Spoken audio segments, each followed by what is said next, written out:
नमस्कार अभिनंदन, आप सभी लोग का स्वागत है आज के इस टॉपिक में। और एक बहुत ही इंपॉर्टेंट एनवायरनमेंट का टॉपिक है, एथेनॉल ब्लेंडिंग, एथेनॉल फ्यूल की बात है। And this is as per our new official policy, जहां पे गवर्नमेंट एथेनॉल यानी जो अल्कोहल, जो सेम अल्कोहल है जो हम लोग ड्रिंक करते हैं, उसके प्रोडक्शन करके उसको पेट्रोल में यूज करेगी, because ethanol can also be use as a fuel. और एथेनॉल को यूज करके जो इंपोर्ट है प्रोडक्शन पेट्रोलियम प्रोडक्ट्स का, वो कम करेगी।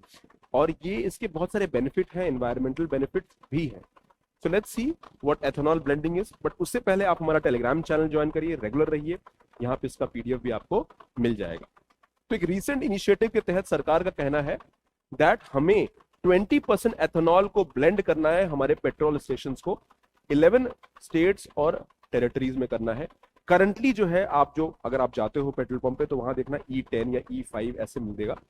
तो 10% एथेनॉल ब्लेंडिंग होता है पेट्रोल में, 90% पेट्रोल एंड 10% एथेनॉल होता है। और गवर्नमेंट इसको 2025 तक उसको 20% करना चाहती है, and that is the current policy. तो ये हमारा पॉलिसी रहेगा। What is ethanol fuel? Ethanol एक नॉर्मल फ्यूल है जो अल्कोहलिक बेवरेजेस में यूज होता है एज अ, और इसको हम लोग मोटर फ्यूल की तरह भी यूज कर सकते हैं। इसको बायोफ्यूल कहा जाता है, and it is an additive, यानी इसको अलग से ऐड किया जाएगा। एथेनॉल कॉमनली कॉर्न या शुगर केन से मेड है। It is a form of renewable energy that can be produce from agricultural feedstock. Sugar हो गया, सॉरी मोलासिस जो बनता है शुगर केन में, तो शुगर केन से बन सकता है, कॉर्न से बन सकता है, मेज से बन सकता है, राइस हस्क से बन सकता है। तो बहुत सारी चीजों से एथेनॉल जो है बन सकता है। आप देख सकते हो शुगर, स्टार, सेलुलोज। और इसको हम बनाएंगे प्लांट में, और इसको हम फ्यूल में पेट्रोल के साथ मिक्स करके अपना इंपोर्ट का रिक्वायरमेंट कम कर सकते हैं। Made from hemp, sugar cane, potato से ही बन सकता है। ये एमसीक्यू के लिए इंपॉर्टेंट है, प्रीलिम्स के एमसीक्यूज के लिए। Also there has been considerable debate on how useful biofuel कितना इफेक्टिव है गैसोलीन को रिप्लेस करने में। एक बात तो है कि दे आर रियली स्टेबल। कुछ कंसर्न्स भी है कि भाई इसमें इंजन की लाइफ थोड़ी कम हो जाती है, बट उसके लिए थोड़े एडिशन करने पड़ेंगे, स्पेशली 20% वाले में। Concern about production and relate to increase food prices. सरकार ये चाहती है कि बायोफ्यूल्स को प्रमोट किया जाए, स्पेशली मेज या क्रॉप्स, या ऐसे क्रॉप्स होते हैं जो कम वाटर यूज करते हैं, and they can be grown in the rain fade areas, जहां बारिश नहीं होती है वहां पे ग्रो कर सकते हैं। और इससे हमारे यहाँ पोल्यूशन भी कम होगा और फार्मर को बेनिफिट भी मिलेगा। तो कुछ एक कंसर्न ये भी है कि अगर हम कॉर्न प्रोड्यूस करेंगे तो फूड प्रोडक्शन कम हो जाएगा, but we still have lot of arable land जिसको हम यूज कर सकते हैं। ब्लेंडिंग एथेनॉल विद पेट्रोल, इससे क्या होता है, एक तो फॉसिल फ्यूल का रिक्वायरमेंट कम हो जाएगा एथेनॉल ब्लेंडिंग से। और ये एक नॉर्मल बाई प्रोडक्ट है जो हमारे शुगर प्रोडक्शन में मिलता है। 10% जो है पेट्रोल का ऑलरेडी हम हमारे आज के जो व्हीकल्स हैं वो ऑलरेडी हो रहे हैं। E10 है, अब हम E20 पे जाना चाहते हैं, यानी 20% अगले 2025 तक। और ये आई थिंक अगले 3-4 साल में आपको मेजरली ये चेंज नजर आएगा। इंडिया एम्स टू इंक्रीज, यानी नीति आयोग का कहना है कि हमारा जो प्रोडक्शन है 20% ब्लेंडिंग करना है, यानी पेट्रोल में 20% जो है एथेनॉल फ्यूल रहेगा। Ethanol blending will bring down our share of oil import.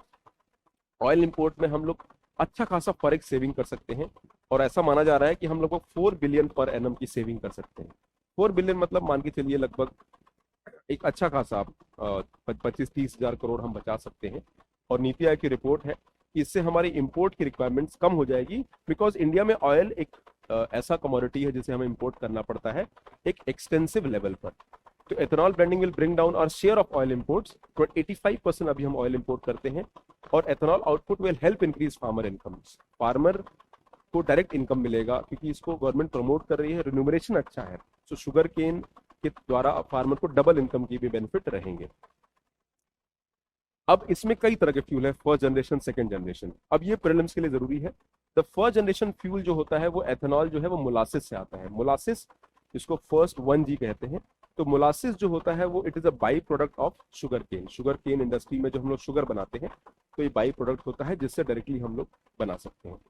Molasses के अलावा ethanol can be extracted from, कहां से हो सकता है, राइस स्ट्रॉ, जो चावल का हस्क होता है, wheat straw, corn cob, corn stover, biogas, bamboo, woody biomass, यानी लकड़ी कड़ी से भी निकल सकता है, तो यहां से भी बन सकता है।